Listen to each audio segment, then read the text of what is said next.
Donc, bonjour à tout le monde. Je voudrais m'adresser au monde entier. Moi qui suis votre frère, les serviteurs de l'Éternel. J'ai un message, je voudrais partager à tout le monde. Mais par contre, mon message est simple. C'est par rapport à la situation que nous traversons ces derniers temps. Et je pense que personne est à l'abri de ce qui nous arrive. Vous savez que le Seigneur Jésus, il avait annoncé la fin du temps. Mais par contre, il nous a donné des signes. Et si nous qui sommes des êtres humains, nous savons reconnaître quand il va pleuvoir, et nous voyons la météo qui nous donne le temps, il fera beau, il fera moins beau, il va pleuvoir. Et tout cela, c'est pour nous prévenir. Et d'ailleurs, nous qui vivons en Europe, nous avons l'habitude, avant de sortir, on regarde la météo. On veut savoir, est-ce qu'il y aura du soleil aujourd'hui?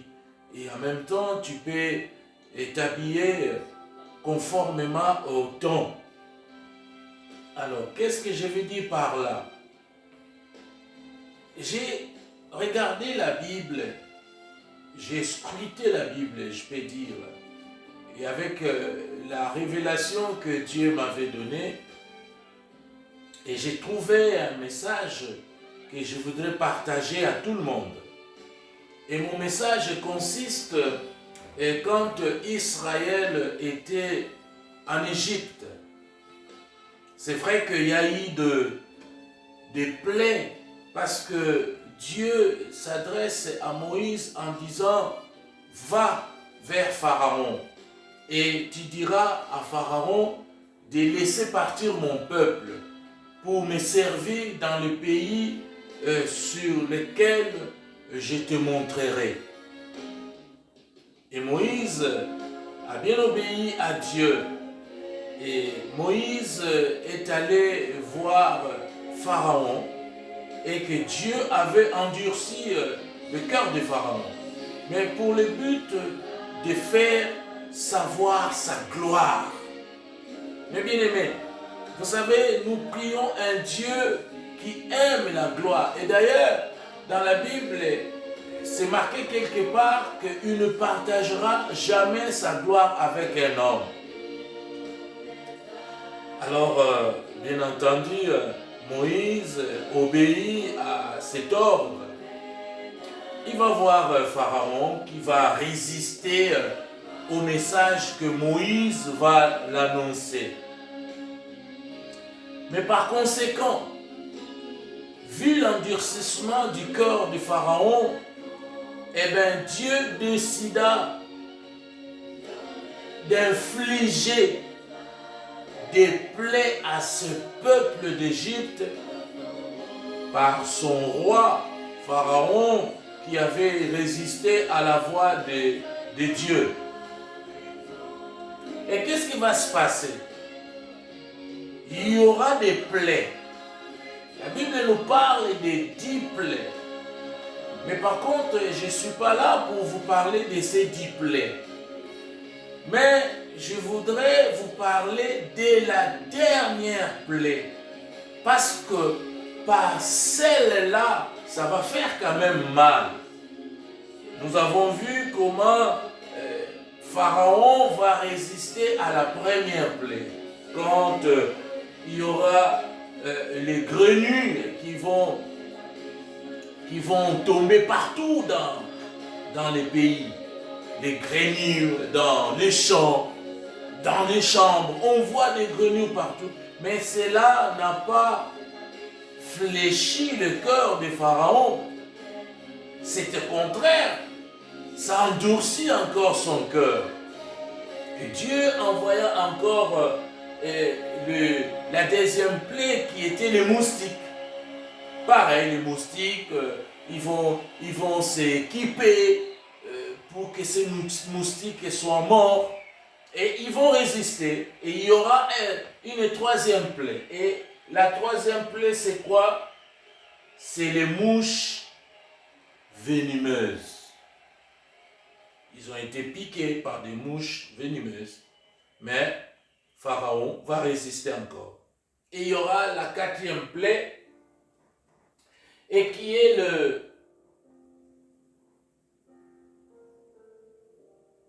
la peste du bétail. Voilà, ça c'est la cinquième plaie, pardon. La peste du bétail. Ils vont avoir des bétails qui vont mourir partout. Mais cela ne va pas fléchir le cœur de Pharaon. Et Dieu insiste encore de dire à Moïse, son serviteur, de retourner voir Pharaon. Et cette fois-ci, il y aura les ulcères. La maladie partout. Mais cela endurcit encore le cœur de Pharaon. Et plus encore, il y a eu la glaie, il y a la grêle, et il y a eu le sauterelle. Et puis les ténèbres.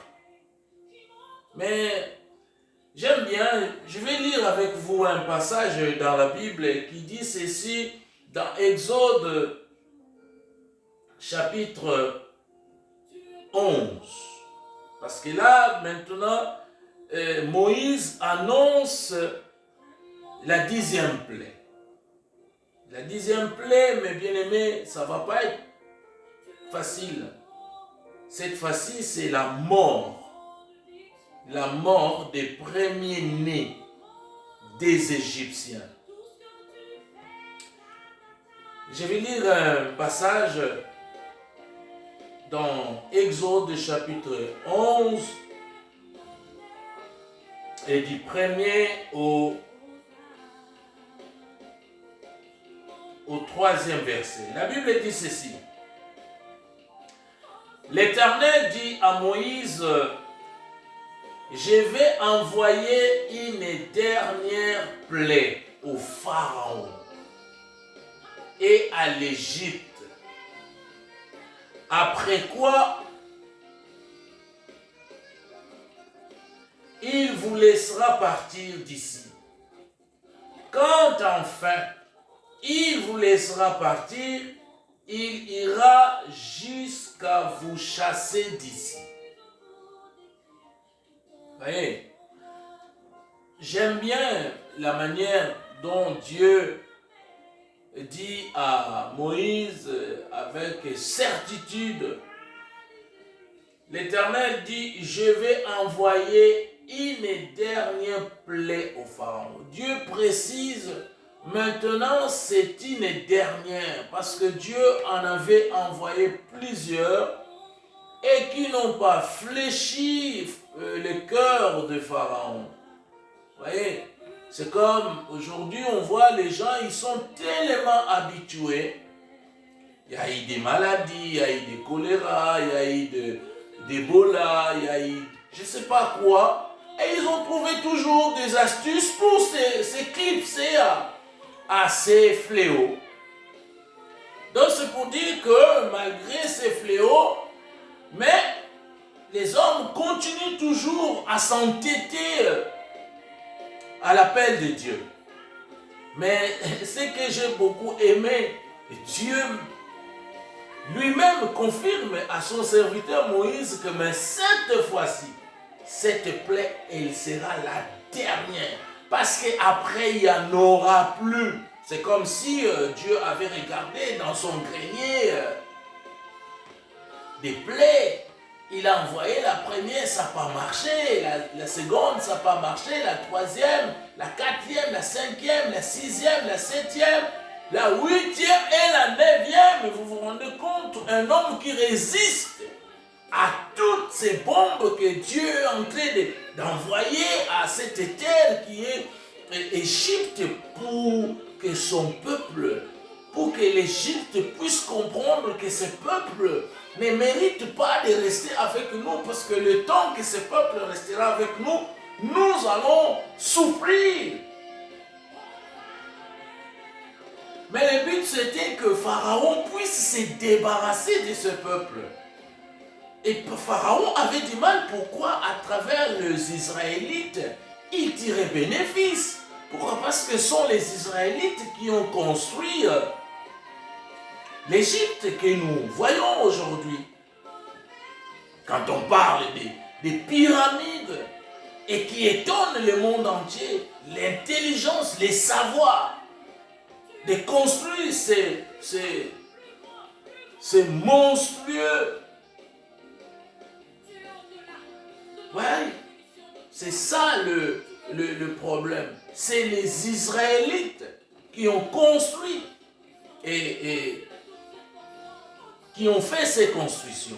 Aujourd'hui, que le monde s'étonne de cette construction, d'où venait l'intelligence, ils vont même voir des gens qui vont même visiter ces monuments. Mais on n'est pas là pour parler de ces monuments, on est là pour parler de ces fléaux, les derniers fléaux, qui est la dernière plaie. Donc ça veut dire que Dieu avait réservé une carte maîtresse. Il savait qu'au cas où Pharaon résisterait à ces plaies, donc il y en aura une dernière. Mais par contre, la dernière, il est obligé de céder à la pression. Parce que c'est une pression en fait. Et là, on voit Dieu dit à Moïse, après quoi il vous laissera partir d'ici. Quand enfin il vous laissera partir, il ira jusqu'à vous chasser d'ici. Parle au peuple. Il faut préparer en même temps le peuple de Dieu. Parle au peuple pour que chaque homme demande à son voisin et à chaque femme, à sa voisine, des objets d'argent et des objets d'or. L'Éternel avait fait en sorte que le peuple obtienne la faveur des Égyptiens au point que Moïse était très respecté dans les pays d'Égypte par les serviteurs du Pharaon et par le peuple. Voilà. Donc Moïse dit, voici ce que a dit l'Éternel, vers le milieu de la nuit, je m'avancerai dans l'intérieur de l'Égypte et tous les premiers-nés vont mourir dans les pays d'Égypte, depuis les premiers-nés du Pharaon, assis s'ils sont trop, jusqu'au premier-né de la servante qui travaille au meul et tous les premiers-nés du bétail. Il y aura des grands cris. Alléluia. Voyez comment Dieu fait fléchir les gens. Il y aura des grands cris. Et comme ça se passe aujourd'hui, des grands cris, on voit la Chine qui pleure, les Chinois qui enterrent des décès sans, qui dépassent même le nombre. Il y aura des grands cris dans tous les pays d'Égypte, tels qu'il n'y en aura jamais eu et qu'il n'y en aura jamais. Vous voyez ce qui s'était passé en Égypte. Les Égyptiens, ils ont des souvenirs. Moi, je pense qu'aujourd'hui, avec tout ce qui se passe, si le scientifique, des chercheurs, en fait, ils iront peut-être consulter les Égyptiens pour demander, dites-nous, en fait, qu'est-ce qui s'était passé quand Israël était en esclavagisme dans votre pays, pour que Dieu puisse libérer ce peuple. Qu'est-ce qui s'était passé? Voyez, donc les Égyptiens, ils vont témoigner de ce que Dieu avait fait dans leur territoire pour que Pharaon libère les Israélites. Donc, ce sont des vrais témoins de ce que Dieu avait fait. Et nous connaissons que nous prions un Dieu de miracles. Il dit à Israël, je combattrai pour vous. Donc quand Dieu dit que je combattrai pour vous, et vous allez regarder, vous allez voir de quelle manière Dieu va vous libérer. Mais dans l'entretemps, ne croisez pas les bras. Ne croisez pas les bras. Il faut prier, il faut intercéder. Pourquoi? Parce que Dieu cherche un homme. Dieu cherche une femme qui va se tenir à la brèche. Mais bien aimés, qu'est-ce que la Bible nous dit au verset 7? Mais chez les Israélites, pas même un chien n'aboiera. Vous vous rendez compte? Chez les Israélites, la Bible nous dit, pas même un chien n'aboiera, ni contre un homme, ni contre une bête, afin que vous reconnaissiez la différence que Dieu fait entre l'Égypte et Israël, mes bien-aimés. Il y a toujours une différence entre ceux qui servent Dieu et ceux qui ne le servent pas. Nous ne sommes pas pareils. Avec ces fléaux, les gens qui ne servent pas Dieu, ils mourront comme des bêtes sauvages. Voilà ce que Dieu dit dans la bouche de Moïse. Dis à mon peuple, prépare mon peuple. L'église d'aujourd'hui, nous devons préparer le peuple de Dieu. Nous devons préparer les enfants de Dieu. Pourquoi? Parce que qu'est-ce que Jean-Baptiste dira au peuple d'Israël au moment que Jean-Baptiste il baptisait? Il a posé une question aux Israélites. Qui vous a fait connaître, qui vous a dit de fuir la colère à venir? Qui vous a parlé de ces choses? Vous voyez? Donc il savait très bien qu'il y a une colère à venir. Et aujourd'hui, on voit de quelle manière Dieu est en train de frapper le monde par des fléaux, par des maladies. Mais Jésus nous dira que à ceux qui croiront et qui seront baptisés, ils seront sauvés. Vous voyez, sauvés. Et ils imposeront les mains aux malades et ceux-ci seront guéris. C'est la parole du Seigneur. Et Dieu rassure son peuple en disant qu'il y a une différence. Les Israélites doivent reconnaître, le peuple de Dieu doit reconnaître qu'il y a une vraie différence entre ceux qui servent Dieu et ceux qui ne les servent pas. Alors, nous allons parler de cette différence. La différence entre l'Égypte et Israël. Mais bien aimé, cette différence est très claire du point de vue de Dieu. Pour le Seigneur, les Israélites formeront son peuple. Dieu a besoin d'un peuple saint, un peuple qui craint Dieu, un peuple qui prie, un peuple qui intercède. Et un peuple qui partage l'amour.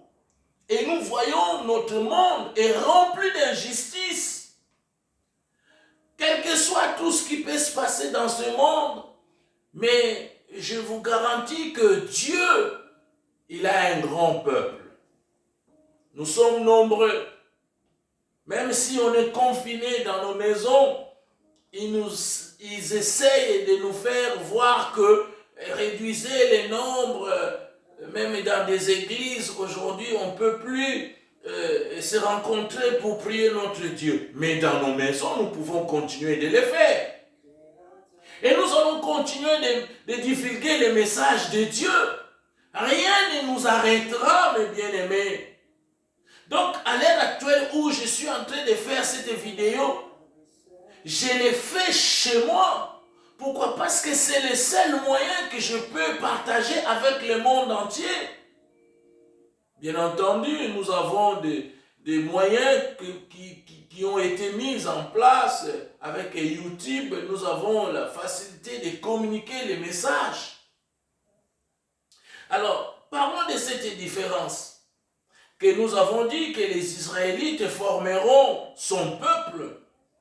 Et cette distinction commence à pénétrer l'esprit de Moïse. Moïse commence à comprendre en fait qu'ils n'étaient pas un peuple, n'importe quel peuple. Ils étaient un peuple mis à part. Et quand on dit qu'on est un peuple mis à part, donc ça veut dire que nous avons notre façon de vivre. Et nous avons aussi notre façon de parler. Et qu'est-ce qui est en train de tuer le peuple de Dieu en ce moment? Nous voulons aller imiter ce que le monde font. Ah, pourquoi ces derniers temps, il y a cette mode qui est sortie. Les enfants de Dieu, ils vont copier. Et aujourd'hui, dans nos églises, quand vous rentrez, vous regardez des gens, surtout des sœurs, on se dit, mais on est où? Qui s'habillent mal. Nous avons notre manière. Nous ne pouvons pas imiter les gens de ce monde. Parce que l'imitation, c'est ce qui est en train de tuer notre peuple. Il doit y avoir une vraie différence. Mais bien aimés, vous qui m'écoutez, commencez à travailler votre différence. Commencez à travailler votre langage. Commencez à travailler votre manière de penser. Et tant que vous allez continuer à penser comme font les païens, alors là, au jour de l'enlèvement, je vous garantis, vous n'irez pas au ciel. Jésus ne vous prendra pas. Non, il ne vous prendra pas.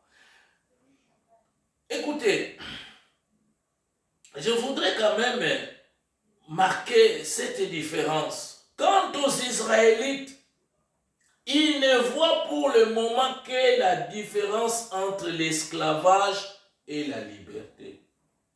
Ils ne voyaient pas cette différence, que c'est un peuple saint, que c'est un peuple qui sert Dieu.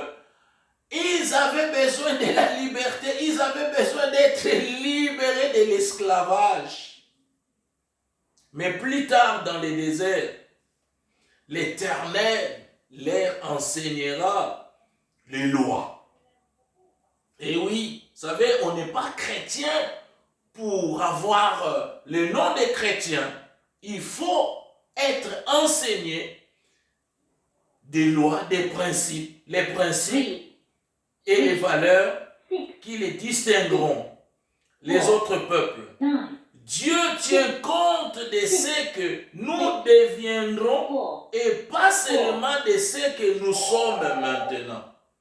Nous deviendrons de ce que nous allons devenir. Donc en nous, il y a un projet, il y a un plan que Dieu forme pour chaque être humain sur terre. Dieu veut t'amener quelque part. Ce n'est pas ce que tu es aujourd'hui, mais il y a un plan, il y a un projet que Dieu a préparé pour toi.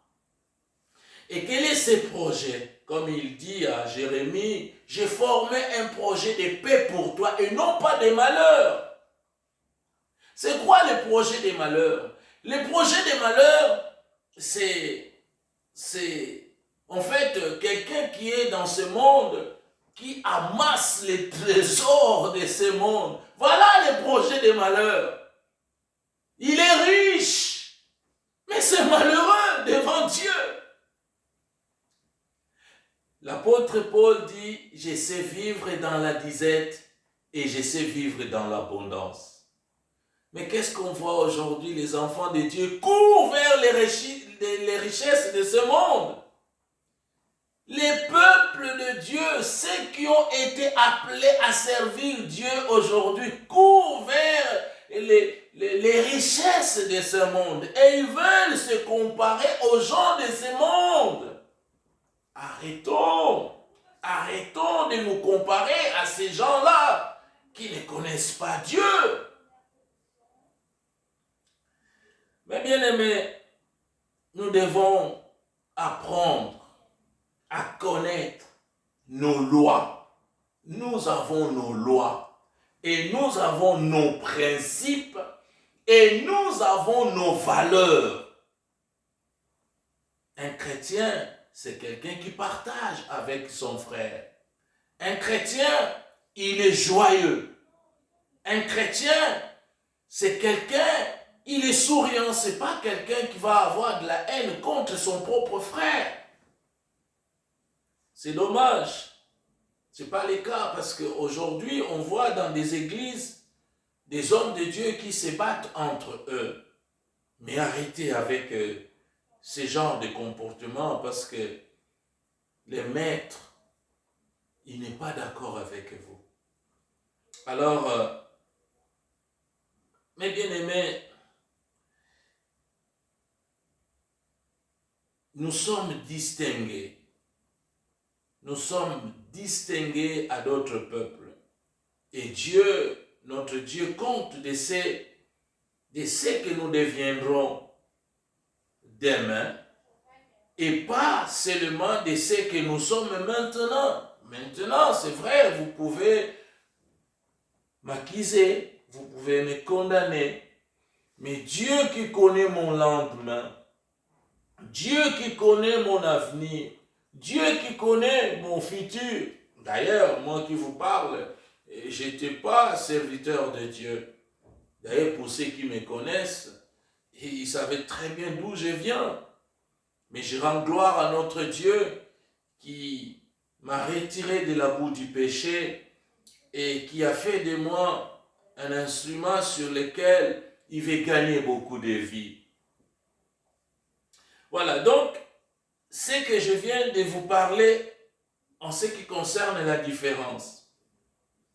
Mais il y a un verset qui est dit au verset 8 et à 10.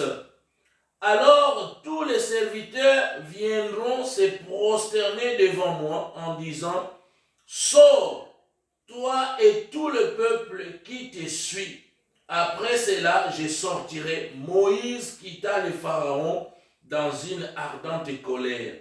L'Éternel dit à Moïse, le Pharaon ne vous écoutera pas afin que mes prodiges se multiplient dans le pays d'Égypte.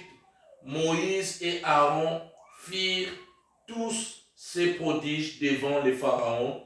L'Éternel endurcit le Pharaon, le cœur du Pharaon, qui ne laissa point partir les Israélites hors de son pays.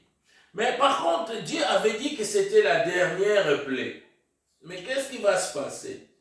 L'Éternel dit à Moïse et à Aaron au chapitre 12, dans le pays d'Égypte, ce mois-ci sera pour vous le premier de mois. Il sera pour vous le premier de mois de l'année. Parlez à toute la communauté d'Israël et dites, les 10 de ce mois, on prendra un agneau pour chaque famille, un agneau par maison.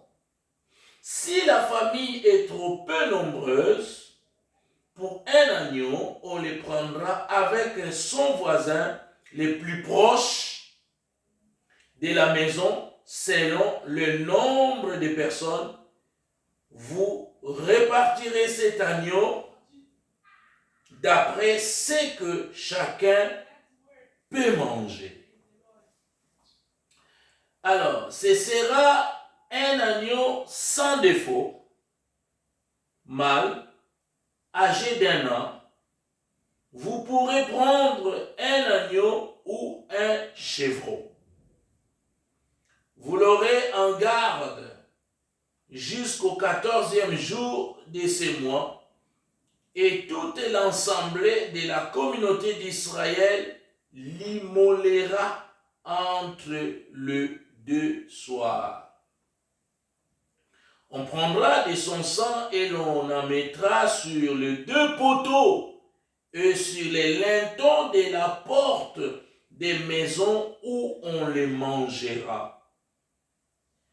Cette même nuit, on en mangera la chair, on la mangera rôtie au feu avec des pains sans levain. et des herbes amères. Vous ne les mangerez pas à demi-cuit, ni bouillis dans l'eau, mais il sera rôti au feu, la tête avec les pattes et les entrailles. Vous n'en laisserez rien jusqu'au matin. Et s'il en reste quelque chose le matin, vous le brûlerez au feu. Voici comment vous le mangerez: une ceinture à vos reins, vos sandales aux pieds et votre bâton à la main. Et vous les mangerez à la hâte.